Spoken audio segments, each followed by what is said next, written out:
¿Cómo están? Vamos a hacer otro Diálogos por el Porvenir con el buen Simón Levy. Vamos a ver si se conecta Simón. ¿Cómo han estado? Ahí está Simón, perfecto. Vamos a ver. Simón Levy.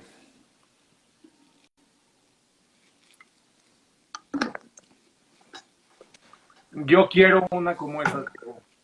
Un kimono. Yo quiero una como esa. ¿Te gustó? Te voy a conseguir uno. Vamos a tener que hacer... Está buenísimo, ¿va? Está buenísimo. No se vale, ya voy perdiendo 1-0. Come on, vamos, Simón. Vamos a hacer un viaje juntos a Asia y cuando vayamos a Asia te voy a llevar a la tienda donde los hacen en Tokio y te voy a comprar uno y va a ser un gusto enorme que vayamos después a pasear por Kioto y vayamos a ver antiguos monumentos al shintoísmo y platicamos sobre el camino del Tao. ¿Qué te parece? Con una condición, A ver. siempre y cuando no me vayas a rifar una motocicleta, por favor, ni me des clases No. de comunismo. Yo populismo, pero en ninguna forma, ni color, ni sabor, ni nada. Qué terrible. ¿Te gustó? Me encantó y me hiciste recordar mis tiempos de estudiante en Pekín. Ah, mira, qué chingón, qué cool. Cuando Pues me iba a buenísimo. dar masajitos, Ajá. masajitos, Y salías con tu kimono. pero sin happy ending, bueno. Solo de los buenos. Qué bueno, Así qué bueno. es. Oigan, ¿Qué pues gusto, Diego? todo el mundo que se está conectando hoy, estamos haciendo nuestro penúltimo capítulo de Diálogos por el Porvenir, un proyecto que empezamos hace como unos 3 meses aproximadamente, Simón y yo, que es una conversación muy interesante que se ha desarrollado en vista de algunas de nuestras posturas, de nuestras visiones encontradas, de nuestras virtudes y pues obviamente también de nuestras ambiciones, ¿no? Y la verdad es que también es un gusto llegar como pues casi a la conclusión de este proyecto, de algo que empezó pues muy etéreo, muy metafísico, muy soñador, y poco a poco hemos visto rápidamente cómo se transformó en algo pues en praxis, ¿no? Se transformó en práctica, se está aterrizando, se está transformando en un libro que pronto les estaremos platicando cómo va a estar. Mañana tenemos un viaje juntos también para un proyecto que ya les hemos platicado un poco, pero pronto estaremos listos para contarles un poco más. Y pues la verdad, hasta el momento es mi proyecto favorito del año, te soy sincero. Y va a ser, yo creo que el de tu vida. Me aventuro. No, es Mira, que la verdad es que si nos logramos el propósito que nos estamos poniendo, Simón, realmente es tú algo sabes que muy trascendente, ¿eh? ¿Me escuchas? Sí, se cortó un poquito, ya volviste. Se cortó. Digo que no hay mejor forma de defender un dicho que con un hecho. Y si Claro, nosotros logramos demostrar todas nuestras ideas y teorías en la práctica y en la realidad como lo vamos a hacer, claro. entonces habremos pasado y traspasado la idea solamente de un manifiesto de buenas intenciones y habremos encontrado un nuevo camino y un nuevo patrón en donde los hechos son la gasolina de los dichos. Mi ideología es la congruencia, dijo una persona a la cual admiro bastante. Gracias, Diego. Es una muy Igualmente. buena frase. Yo te Oye, admiro más a ti. platícanos un poquito sobre el tema que vamos a conversar hoy. Ok, oye, nada más algo antes. Te voy a hacer una pregunta. Fíjate que hoy en la mañana, ya ves que ahora están los memes de Luis Miguel y me pasaron ahí el meme de Es Posible y el otro, el de las rifas, que no ni siquiera voy a invocarlo, Sí. pero automáticamente que subí a Facebook la fotografía, el algoritmo de Facebook ya me empezó a sugerir ver la serie de Luis Miguel y me empezó a pasar Televisa y, o sea, Mira. y ¿qué opinas? Y luego me meto a Google y no sé por qué, Diego, a ver, tú dime antes de que empecemos ya para terminar, me pasan un screenshot y me dicen, pone mi nombre y aparece ahí mi etiqueta como político. ¿Qué sabrá Google que yo no sé, oye? Oye, pues es que en eso de que las economías planeadas y los algoritmos son más inteligentes que el libre mercado y toman decisiones más racionales, a lo mejor el algoritmo te está diciendo algo, ¿eh? Algo, ¿verdad? Algo. Bueno, pues quién sabe, es más inteligente. Pues bueno, vamos a empezar. Mira, Va, platícanos el tema. desde que planeamos esta serie de capítulos y el libro ya, uno de los temas más importantes en donde ya hemos venido aterrizando, Diego, es Ujú.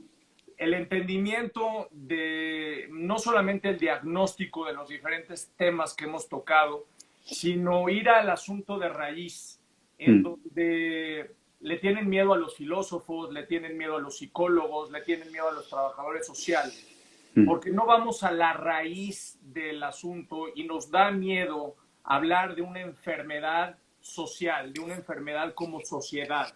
Entonces, el tema de hoy es, ¿se pueden sanar sociedades enfermas? ¿Se puede sanar esta gran sociedad enferma? ¿Podemos reconocer que estamos enfermos? Y a partir de ahí, si es posible, sanar y hablar de esta enfermedad y en qué consiste esta enfermedad que tenemos como sociedad. Porque nosotros buscamos políticos, buscamos responsabilizar a todos, menos interiorizarnos en lo que nos está sucediendo como individuos. A partir de esta reflexión, ¿cómo construir una nueva gobernanza, Diego? Y cómo construir en la economía, en la política, en la biología, en los diferentes campos, nuevas maneras en donde la evolución sea el mantra de todo, ¿no? Entonces, si te parece, empezamos con eso, Diego. Buenísimo. De hecho me encantó el tema desde lo que me propusiste el fin de semana. Aparte dio la coincidencia que mira el libro nuevo que empecé a leer esta semana. ¡Órale! Sí. Tal cual, justo el tema central del que estás hablando, ¿no? Entonces, digo, el primer planteamiento que pones, que se me hace el central para esta discusión, es la diferencia entre buscar realmente una manera de sanar la enfermedad versus mantener puros tratamientos paliativos, ¿ok? Ajá. O sea, esto para mí es el tema central de la discusión que me gustaría tener contigo hoy. A grandes rasgos, lo que se hace, y digo, piensa en la industria farmacéutica.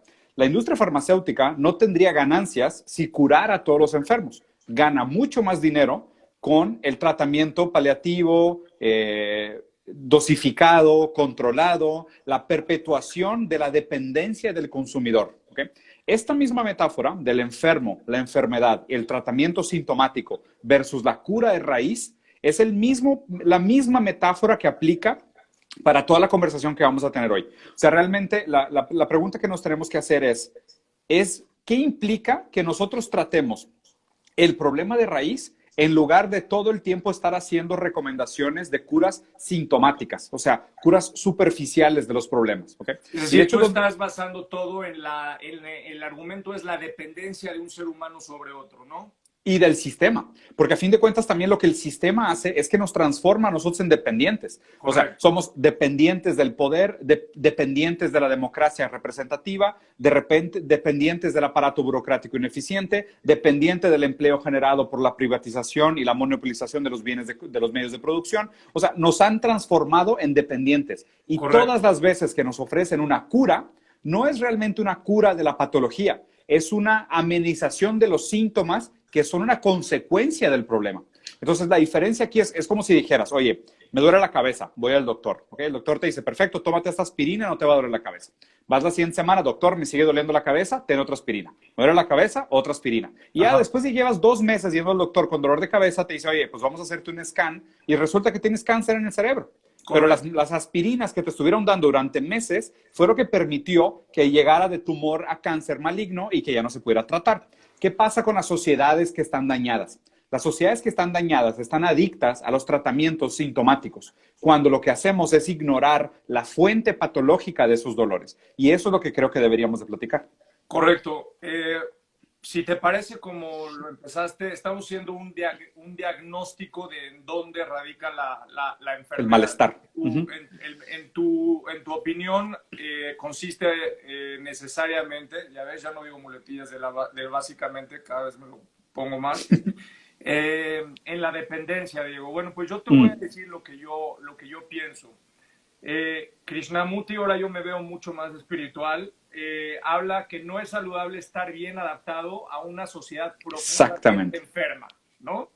Entonces, para todos los jóvenes, todas las personas que me escriben a las 4 de la mañana, a las 3 de la mañana, que no pueden conciliar el sueño y que piensan que son desadaptados sociales, no se olviden de esta frase y la voy a volver a repetir. No es saludable estar bien adaptado a una sociedad profundamente enferma.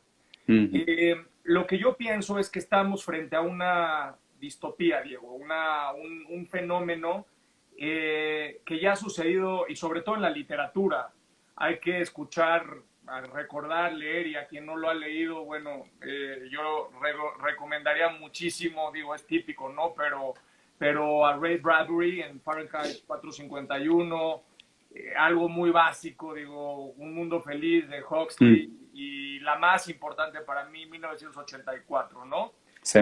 Hablamos de una distopía en donde al final de cuentas lo importante es este reconocimiento de una sociedad en donde llamamos ya una atención porque la política, la economía, la religión, la psicología, la ética, la ciencia, la tecnología está tendiendo a normalizar situaciones anormales. Completamente. El gran problema es la normalización de situaciones anormales. Completamente. Lo que yo creo es, así como tú comienzas diciendo que todo se reduce, o bueno, inicialmente comienza por la dependencia de un ser humano con otro, yo me voy a ir a un tema mucho más antropológico.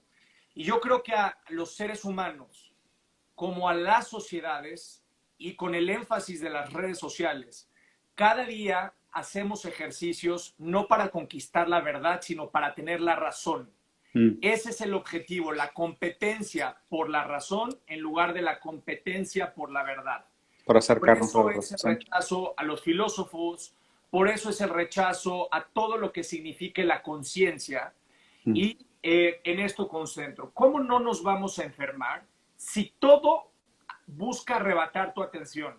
Las redes sociales, las notificaciones, todo es ruido, ruido, ruido, ruido, ruido. Enfrente, no hay voz, hay ruido. Entonces, cuando no puedes pensar, no puedes generar conciencia. Si no puedes generar conciencia, no puedes generar y entender lo que está sucediendo. Entonces, no puedes observar. Todo está hecho para que estemos aturdidos y para que, como dices tú, esa es la dependencia con la cual yo concuerdo contigo, es no pensemos, consumamos. Exactamente. No dialoguemos, peleemos. Claro. No evolucionemos, involucionemos. Todo tiene que ver con este ruido y con esta, digamos, distopía. Claro. Esta primera parte. Dale. No, dale, termina.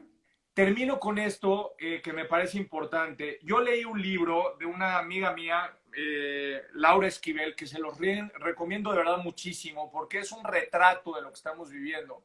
El libro se llama A Lupita le gustaba planchar.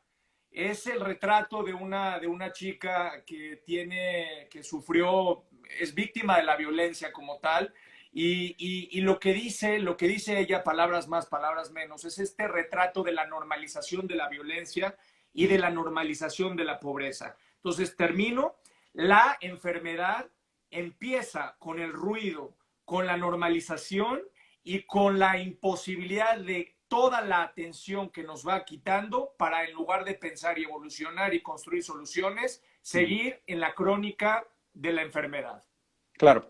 Y a ver, estoy muy de acuerdo con la manera como lo planteas. Me gustaría platicar de dos temas específicos. Primero, ¿quién define la normalidad? ¿Okay? Este es un tema importante para que lo pensemos y lo recapacitemos. Exacto. Porque justo la sociedad tiene una serie de mecanismos que de hecho se estudia mucho esto en el campo de la cibernética. No sé si has escuchado hablar sobre la cibernética. No, o sea, la cibernética, para la gente que nos está escuchando, es esta línea de pensamiento donde son mecanismos de guía que funcionan a través de la retroalimentación, ¿ok? Y les voy a explicar este ejemplo muy fácil con un termostato de un aparato de aire acondicionado, ¿ok? El termostato quiere estar cerca de los 20 grados. Si la temperatura sube, el termostato baja un poquito la temperatura. Si la temperatura baja, el termostato sube un poquito la temperatura. Entonces, el termostato ajusta su comportamiento mecánico en base a lo que quiera como resultado ideal, ¿ok? La sociedad tiene una serie de mecanismos que funcionan alrededor de nosotros como un proceso cibernético de renormalización del comportamiento humano. ¿Okay? Aquí yo creo que el estudio más interesante para hablar de cómo se dan estos procesos de renormalización, primero lo hizo Michel Foucault a través de su análisis épico de la sociedad de la disciplina, que hablaba de la disciplina como parte de la construcción social, ¿no? La escuela, la fábrica, la prisión, los hospitales, el hospital psiquiátrico, el ejército, porque la disciplina se daba a través de dos mecanismos, el control de los cuerpos y el control de los espacios, ¿ok? Entonces, la sociedad disciplinaria lograba renormalizar el comportamiento humano a través de todas estas entidades que manejaban los espacios y los cuerpos para imponer una idea de lo que es el comportamiento humano normal, ¿no? Y digo, piensen en Foucault, homosexual, murió de SIDA, una persona que fue muy controversial en su tiempo, y él tenía una muy buena interpretación, una muy buena lectura de cómo se ejercía esa fuerza cibernética a través de mecanismos de control de espacio y biológicos para imponer una idea de la normalidad sobre el comportamiento humano. Max Weber hizo la evolución de este pensamiento y dijo, migramos, ya no somos una sociedad de control. Hoy ya no se controlan los cuerpos y los espacios. Más bien, ya no somos una sociedad de disciplina, ya no se controlan los cuerpos y los espacios. Somos una sociedad de control, porque ahora lo que se controla son los accesos digitales. Entonces, esto es donde está súper importante. La manera como se nos obliga o se nos corrige el comportamiento abnormal es a través de la privanza de accesos digitales. Entonces, te comportas de una manera inadecuada, te censuro en una red. Te comportas de una manera que no me gusta, te quito la voz pública. Te comportas de tal manera, te quito el derecho al voto, te quito el dinero, te quito tu casa. Por ejemplo, tú tienes un celular, pero no puedes acceder al sistema operativo de tu propio celular. Te ridiculizo para quitarte tu integridad emocional, que es lo peor. Exacto. Entonces, todo el tiempo la sociedad de control lo que hace es que impone una idea de normalidad a través de una serie de mecanismos de control que te quitan el acceso a la vida tradicional. ¿Okay? Entonces, estamos atrapados, somos víctimas y somos dependientes de todos estos sistemas que nos tienen condicionados y bien revisados para que te comportes según las reglas de lo normal para que no pierdas acceso a tu vida. Esa es la radiografía de la sociedad del control según Max Weber y cómo evoluimos de la sociedad disciplinaria de Foucault a la sociedad de control de Max Weber. Entonces, ahorita el análisis que tenemos que hacer y donde me gustaría migrar la conversación es cómo cambiamos estos mecanismos de control, cómo trabajamos en gestión pública y cuál es el rol de los organismos públicos en volver a generar un sentimiento de accesibilidad para con todos, no más de restricción. Sí, de acuerdo completamente. No más antes quiero hablar de una situación y de la trampa. Yo le llamo la trampa de la frivolidad. Al final de cuentas, hoy, y lo hemos comentado muchas veces, hoy está de moda que todo lo que no entiendes, todo lo que no captas, dices que es filosofía. Y ese es tu argumento. No, y en serio, nos da risa, pero es la verdad. Es un mecanismo de rechazo.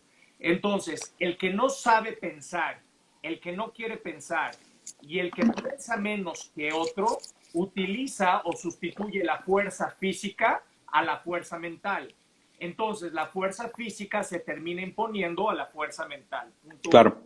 2, me recuerdo mucho porque me lo ponen en las redes sociales y me dicen, no, es que Diego, es que Levi se creen por esto. A ver, hoy también está de moda disfrazar la ignorancia de frivolidad.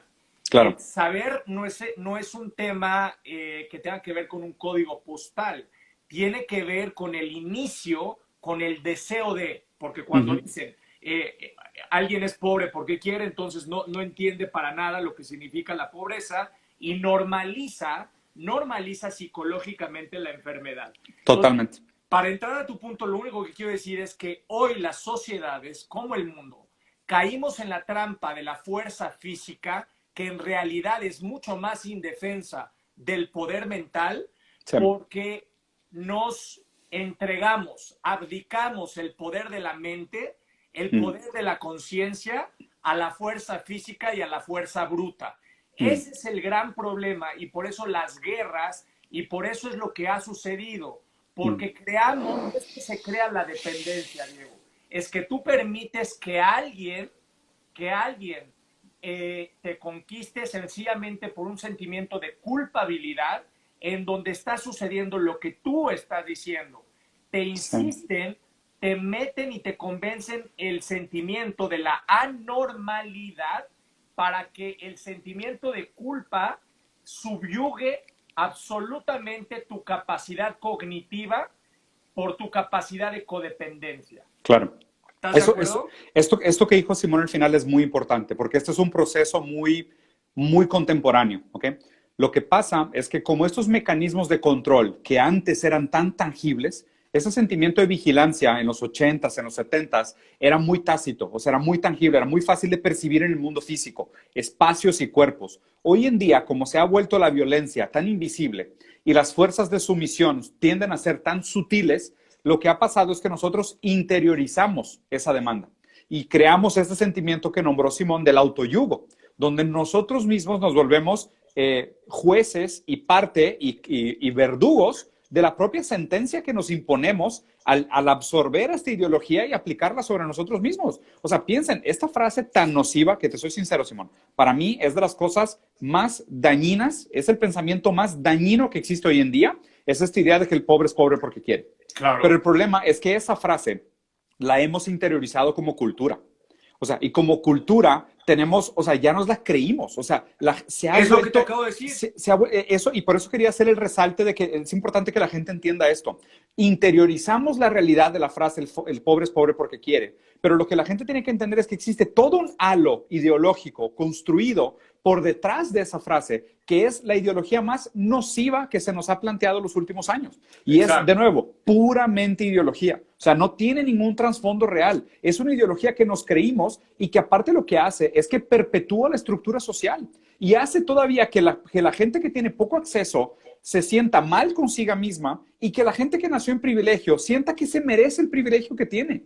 Ese es el verdadero peligro por detrás de la frase, el pobre es pobre porque quiere, porque No, dice el rico es rico porque lo merece. Y yo sé que este tema es muy sensible para ti, pero es que es una realidad también, porque nos hacen pensar que la discapacidad tiene que ver con un tema físico nada más, cuando hoy más que nunca, Diego, en la mente, en las conciencias de las personas, aunque tengan alguna limitación física, son mucho más capaces mentalmente Claro. hablando y a nivel de conciencia, que pueden generar, pueden, en el término más humano de la palabra, producir y sobre todo evolucionar, que, Sí. que tiene todas las capacidades físicas plenas. Completamente. Por eso a saltar esa trampa de la normalización de la culpa. Claro. O sea, a mí me encantaría, Simón, ver algún día una persona que realmente cree en esa frase de que el pobre es pobre porque quiere y sentarlo enfrente de mi hijo y permitirle 30 minutos platicando con mi hijo, tratando de explicarle a mi hijo por qué va a ser pobre. O sea, que realmente trataran de llevar a la práctica su ideología para que se den cuenta de lo absurda que es cuando es aplicada a la vida real. Completamente. Bueno, pero acuérdate que al final de cuentas esta verborrea y esta forma de manejarse es porque lo que buscan es que se privilegie un interés, no la verdad. Claro, Es totalmente. lo importante. Son de mala fe. Yo también creo. Aparte, ¿sabes qué? Me estoy dando cuenta cada vez más que mientras más investigo sobre estos grupos y estas personas que defienden este tipo de pensamiento, más te das cuenta que actúan, primero que nada, en cinismo y segundo, en mala fe. O sea, realmente lo hacen con malas intenciones. He conocido, te soy súper sincero, muy poca gente que defienda la ideología de la individualidad desde un punto de vista de honestidad intelectual. Es que muy poca gente. Sí. Es que si leemos a Hannah Arendt y entendemos cómo funciona el totalitarismo y comprendemos cómo funciona el populismo de derecha, de verdad, Diego, no es porque haya un empresario que cuestiona el comunismo. El problema es que ese empresario cree que libre mercado significa hacerse rico con contratos del gobierno. Exactamente. Entonces normaliza una situación y habla de prosperidad desde el yate y habla de la riqueza desde las tiendas que renta en las esquinas pero que no paga la renta y habla del crecimiento y regaña a las personas en las redes sociales porque no saben salir adelante, pero en realidad el gran problema es que lo que él busca es privilegiar el interés, no la virtud. Claro.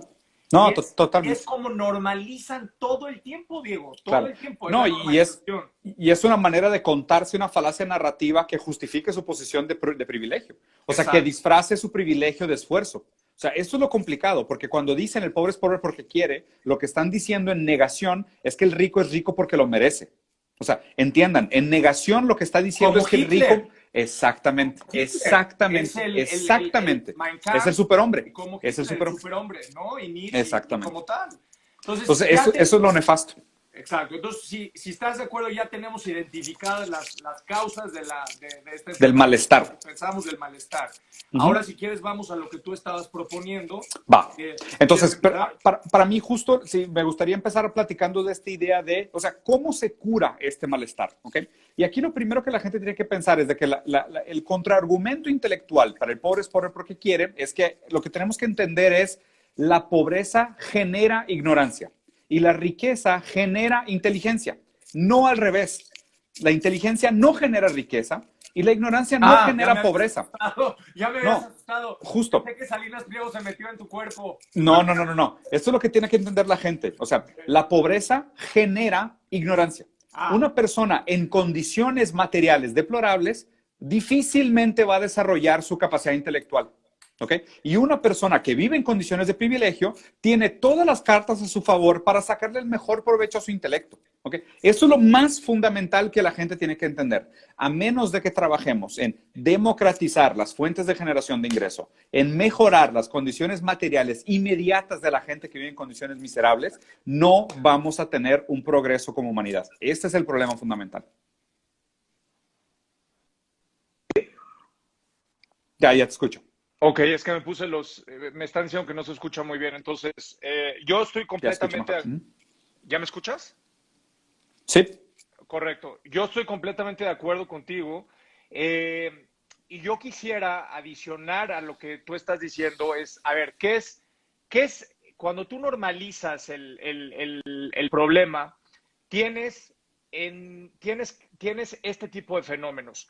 Crecen las ayudas sociales en un país, Diego, pero aumenta la pobreza y aumenta el número de personas que viven de la asistencia pública. O sea, cómo el mundo está generando crecimiento económico, pero conforme hay crecimiento económico, hay menos empleo, Más crece la miseria. ayuda social, pero crece la pobreza y aumenta el número de personas con asistencia pública. Entonces, lo que estoy haciendo nomás es cómo demostrar que con lo que tú dijiste y lo que yo estoy diciendo, con los fenómenos de la sociedad, primero hacen clic y luego para pasar a la solución. Entonces, ahí está la dependencia y está la normalización de la pobreza. Es normal que un Estado le dé apoyo a gente pobre. Es decir, es normal que haya pobreza. Luego, Claro. es normal que un Estado se convierta en un solucionador de gente de pobreza en lugar de un Estado facilitador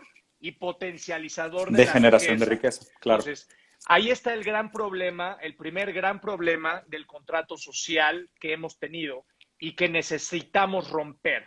Necesitamos un nuevo... Ándale, exactamente.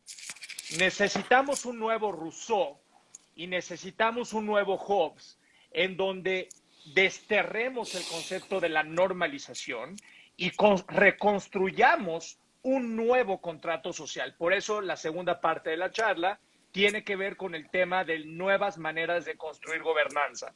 Va. Segundo, siguen aumentando la inseguridad ciudadana, pero se siguen comprando más patrullas, más videocámaras, más vigilancia, cuando lo que no se sabe hacer, Diego, es escuchar a un joven, escuchar a un artista, privilegiar a una persona que quiere escribir o que quiere tocar música o que quiere expresarse. Claro. Y déjame, no lo quiero decir, pero es que es la realidad. Estamos en una pandemia. Millones de mexicanos están desesperados y millones de latinoamericanos están desesperados. Sale un logotipo del aeropuerto de México. Lo único que se tenía que hacer era permitir desfogar el ímpetu, la necesidad de expresarse y la necesidad de comunicarse de manera alterna a las redes sociales. Porque las redes sociales es la normalización de la violencia y no la normalización del diálogo. Entonces, Totalmente. cuando tú haces que un niño dibuje un avioncito, olvídate del logotipo. Para todos los que me están escuchando, esta es la verdad. Olvídense del logotipo, olvídense que si es Felipe Ángeles o es General Felipe Ángeles, olvídense que si está bonito esto. No, todo es un pretexto de comunicación, todo es un pretexto de reconexión y con esto voy al punto que es el primer paso de la solución, Diego. Es yo le llamo la ley de los precedentes. Cuando tú generas un caso, la casuística, cuando tú generas un caso en donde un niño, Diego, en lugar de salir a la calle a robar, piensa que si dibuja en una hoja un pequeño avioncito, se puede ganar una tableta en lugar de salir a robar o a pedir limosna, le estás dando la posibilidad de entrada al niño a expresar lo que tiene en su corazón y en su alma. Claro. No, Simón, y creo que es totalmente, y esto conecta perfecto con la manera en cómo abrimos en el diagnóstico. O sea, el diagnóstico es, vivimos en una sociedad que nos tiene condicionados y adictos a soluciones sintomáticas y nunca trata la patología en sí, ¿ok? Exacto. Por otro lado, el ejemplo que acabas de dar es, tenemos una sociedad que gasta más dinero en cámaras para evitar el crimen, en lugar de decir, ¿cómo le puedo dar yo a la gente maneras viables de encontrar dignidad en su vida? Que es el por qué existe el crimen. O sea, a ver, nadie es criminal porque quiere. Esta es la otra premisa que la gente tiene que pensar. O sea, no existe tal cosa como una naturaleza humana maligna que hace que la gente salga a la calle con intenciones violentas. Tiene que haber una serie de condiciones, circunstancias materiales, formativas, que lleven a esa persona a cometer actos delictivos. O sea, a ver, si realmente tratáramos esto de manera seria, diríamos, es que por cada 10 pesos que yo gaste en vigilancia contra la violencia, yo debería gastar 10,000 en prevención de actitudes y circunstancias materiales formativas que conducen a la violencia. Porque si no, todo lo que estamos haciendo es que tenemos cáncer. O sea, tenemos pacientes con potencial cáncer en el cerebro a los cuales les estamos dando aspirinas. O sea, pero te das cuenta que todo tiene que ver con un tema básico de comunicación entre la gente. Claro. ¿No? Es como una pareja, una relación. Empiezas a construir barreras y distancias porque ni siquiera tienes la capacidad de comunicarte. Queremos construir, Diego, somos una sociedad que queremos construir los aeropuertos más modernos del mundo, pero no sabemos reconstruir una sociedad que no sabe dialogar. No, y tenemos 15% de la población que vive todavía en pisos de tierra y hay problemas de saneamiento. Hay problemas tan básicos y fundamentales donde hay gente que cree que tenemos que estar acá afinando el violín y hay gente que todavía no puede ni siquiera ir al baño con dignidad. Es que, o sea, hay una desconexión absurda entre la ideología y la realidad. O sea, estamos enfermos de ideología que nos cega, o sea, nos deja ciegos y nos nubladas nuestra visión de la realidad. O sea, para la gente que tenga cualquier idea sobre todavía esta noción y esta discusión entre mercado y Estado, ¿ok? Toda la teoría libertaria se aplicó en Chile. Vayan a preguntarle a Pinochet, vean el golpe de Estado, vean cómo Chile aplicó tal cual. Todos los economistas que aplicaron la teoría económica de Chile son los Chicago Boys. Es todo el pensamiento libertario. Ya se aplicó. Vayan a ver los resultados. Chile hoy es el país más desigual de toda América. ¿Qué se logró? Se logró que el 1% de la población generara una cantidad absurda de riqueza y que la gente que estaba en nivel socioeconómico medio, medio, bajo y bajo cayera a niveles de desigualdad y falta de dignidad que nunca se habían visto antes. La teoría ya se aplicó. Dice Gloria Álvarez que eso es libre mercado. Pero es que están patrocinados por la Fundación Atlas, que es el Heritage Foundation de los hermanos Koch de Estados Unidos, que les inyectan cientos de millones de dólares. Por eso van a decir lo mismo toda la vida. Es como si fuera propaganda, nada más que la gente no lee. O sea, no quiero que nos saquen de Instagram. Ya sé, nos van a banear otra vez. Pero lo que pasa es que a la gente le encanta vivir en este mundo de la fantasía. ¿Por qué? Porque es un sesgo de confirmación. Si tú creciste creyendo que el pobre es pobre porque quiere y alguien te presenta una supuesta validación teórica de por qué realmente es pobre porque quiere, pues te lo vas a creer, porque es muy difícil cambiar de opinión. Nuestro trabajo es ayudar a la gente a que cambie de opinión y sobre todo, más allá, ¿no? O sea, como dijo Marx, los filósofos han tratado de entender el mundo, es hora de cambiarlo. O sea, pasemos de la teoría a la praxis. Hagamos el cambio transformacional en hacer un efecto en las condiciones materiales de la gente. Y eso va a repercutir en un cambio de las estructuras superideológicas. Completamente. Si te parece, para ir pasando a la parte de cómo generar de la aplicación y de las nuevas maneras de gobernanza, como te decía, yo creo en la ley del precedente y creo en el poder del hecho sobre el dicho. Es muy importante la necesidad de la congruencia, porque hoy todo está basada en la fe, en la esperanza. Teología. Creo en ti, en la teología. Eres lo máximo. eres lo mejor, eres el mejor del mundo. Óyeme, espérame tantito. No, no, no, no, no, no. Yo simplemente no estoy haciendo caridad.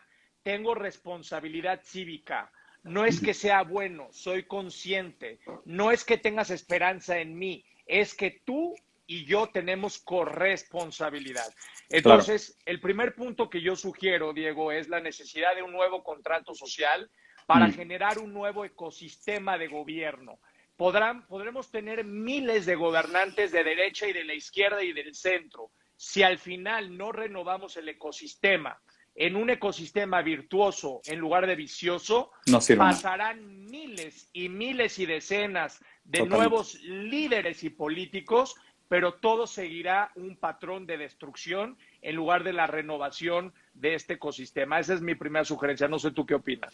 Que mira, justo hoy, la siguiente sugerencia que me gustaría hacer, hoy a mediodía tuve una llamada con un amigo mío en Colombia que tiene una visión muy similar a la nuestra y me está comentando que ellos están implementando un algoritmo de blockchain que hace la gestión de presupuestos de lo que se hizo en los últimos 15 años del gasto público en Colombia en 15 días. Exactamente. ¿Okay? Pues Este es el tipo de cambio al que tenemos que aspirar. ¿Por qué? Y justo acabo de terminar, de hecho el libro que terminé la semana pasada fue de Eric Fromm y tiene un capítulo final que habla sobre el dinero. O sea, ¿qué es el dinero? ¿No? El dinero es un sistema de confianza.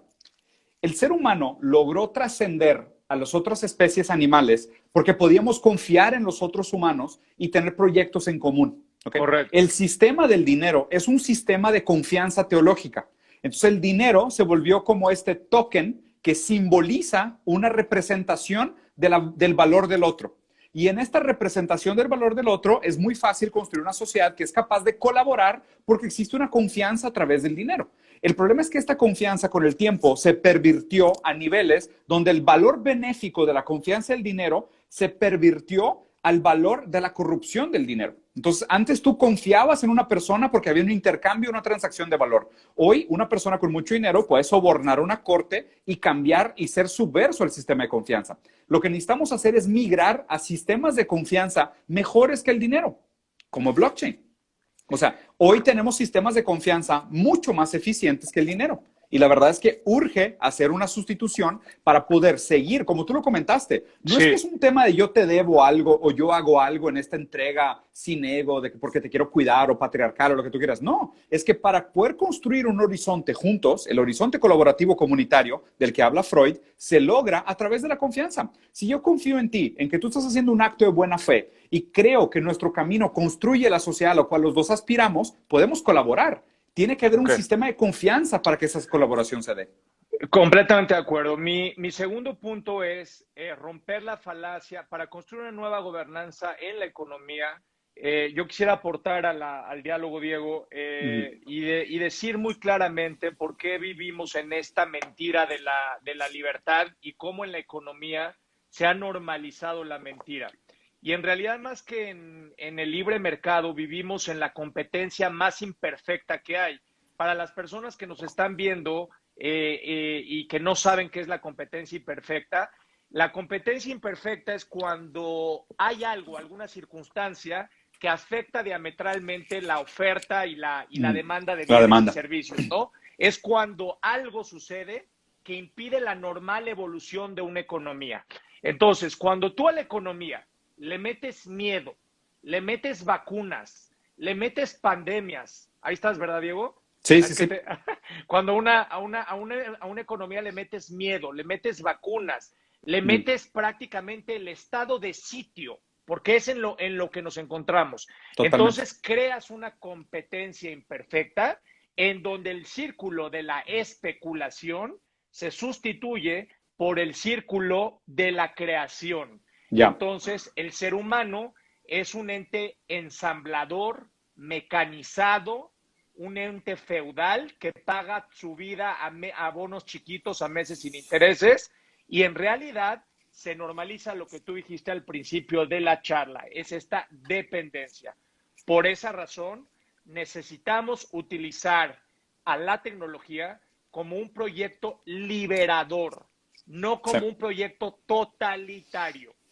Totalmente, totalmente. Y aquí digo, Simón, no, yo creo que para hacer cierre de esto, o sea, una de las frases que te escuché, que también es de las cosas que te he aprendido, es la democratización de las fuentes de generación de riqueza. O sea, esto es fundamental. Mientras más logremos que, porque, y concuerdo contigo, que muchas veces hablar de redistribución es algo muy controversial, por más que, a ver, o sea, científicamente yo te podría decir, el valor utilitario de un peso para una persona que tiene 1 billón versus el valor utilitario de un peso para una persona que tiene 0 es infinitamente mejor en la persona que tiene 0. Sí. Esa es la lógica de un cierto, perdón, y redistribución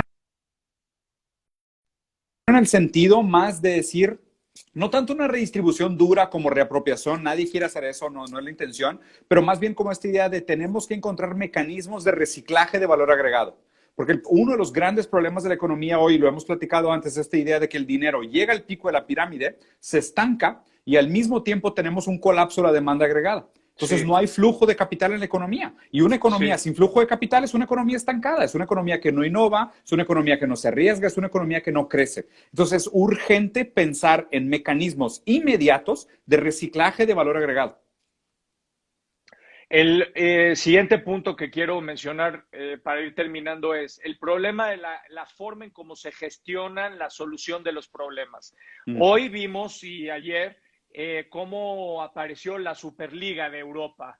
Estamos viendo dos tipos de proyectos. La elite de los clubes, que son los grandes generadores de dinero, de riqueza, frente a la FIFA, la mafia de la FIFA, que yo no voy a defender una sobre otra. Una es monopolio privado y el otro es monopolio democratizado y monopolio sistematizado.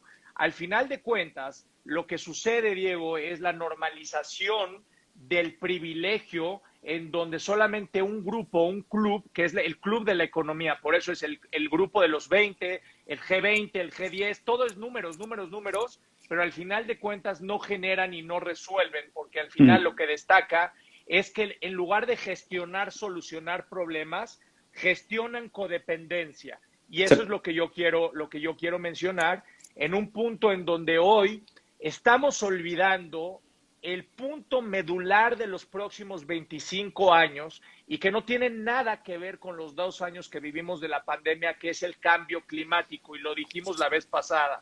La forma de gestionar problemas y soluciones no es creando un club de 12 en donde te quedes tú con la solución. Qué buena metáfora. Frente con los 20. El cambio climático no es el fútbol. El cambio climático no es la Superliga de Europa con el Real Madrid. A ver, tú dile al aire, dile a los mares y dile a los glaciares que como existen fronteras y que pongan las fronteras. Entonces, no, es completamente absurdo. Necesitamos una gobernanza menos estúpida, menos cruel, que basa todo en el interés económico, y necesitamos construir una nueva forma de observar, y con esto termino, un miedo en donde insisto mucho con Hannah Arendt.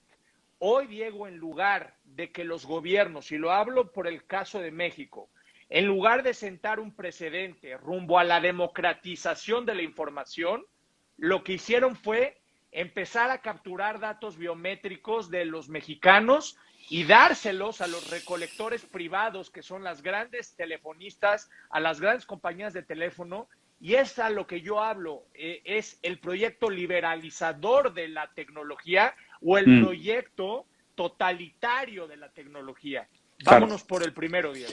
No, totalmente, Simón. O sea, y creo que esto fue una de las primeras pláticas que tuvimos cuando nos conocimos en la Ciudad de México hace unos meses, que es esta idea de si los datos son la materia más importante del futuro, lo que tenemos que hacer en este momento para evitar que esta dependencia estatal, clínica y crónica se perpetúe, es regresarle la autonomía a los dueños de los datos. O sea, es esto. La pelea que se está trazando hoy es la propiedad de los bienes comunes. Eso es lo que la gente tiene que entender. Los datos, tu conciencia, tu intención de compra, tu estilo de vida, tus hábitos de consumo son hoy una propiedad común intangible. Y el problema es que poco a poco esa propiedad común intangible se está privatizando. Y cuando pierdas autonomía de esa propiedad común, se acaba cualquier intención de responsabilidad que puedas tener sobre tu futuro. ¿Tú puedes creer que hay un gobierno, una ideología social de izquierda que privatiza la fuente y el patrimonio más importante, que es tu información? No puede ser, ¿estás de acuerdo? No, sí, es bastante raro. Entonces, para cerrar, Diego, yo creo que la normalización de la violencia, la normalización de la frivolidad y esta psicología de los clubes de la Superliga para resolver problemas nos tienen que llevar a generar un nuevo contrato social. Sí. Y la manera y la clave para generar ese contrato social para todos los desarrolladores, todos los jóvenes que nos están viendo, es que ellos tienen que liberar ese potencial, tienen que romper con ese círculo vicioso en donde nos meten todos los días la palabra fracaso. Y me encantó lo que dijiste, Diego, es de quién dice que es normal, quién le dice a un niño que es normal, quién le dice a un joven y a un adulto mayor que es normal. Reinventemos las fuentes de la creatividad y salvemos a la libertad, Diego, porque si no, nos van a comer. Urgente darle a la gente más opciones y más maneras viables de que se conduzcan y tengan una vida digna, porque si no, apelan y se ven obligados a cometer actos atroces y nos gastamos todo nuestro dinero en una sociedad que solo vigila para castigar en lugar de realmente crear condiciones para que la gente pueda obtener una vida digna. Así es. ¿Les decimos lo que estamos haciendo hoy o en el último capítulo? Cuéntales. ¿O lo dejamos de sorpresa para la final? Sí, vamos a decirlo al último revelamos porque aparte ya vamos a estar más conciliados. Esta semana va a ser una gran semana. Exacto. Lo único importante es las personas que nos siguen de América Latina, las personas que ven a Diego, las personas que nos escuchan. Este no es un proyecto en donde se va a quedar en frases, en palabras bonitas o en un inventario de bonitos deseos. La palabra y el poder democratizador de la tecnología es hoy una imperiosa necesidad y nuestra agenda es la verdad. No, y la van a ver de aquí a junio.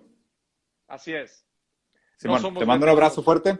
Gracias, mañana desayunamos. Desayunamos mañana. Saludos. Un abrazo a todos los que nos siguieron, a todos los que estuvieron conectados. Este video se va a quedar colgado aquí en mi IGTV. Por favor, dejen su comentario, píquenle a todos los botoncitos para que nos ayude con el algoritmo. Y después lo vamos a subir a YouTube también. Platíquenos, díganos qué opinan, qué les parece. Y la siguiente semana tenemos el último episodio de Diálogos por el Porvenir. Entonces, nos vemos la siguiente semana. Adiós. Bye, saludos.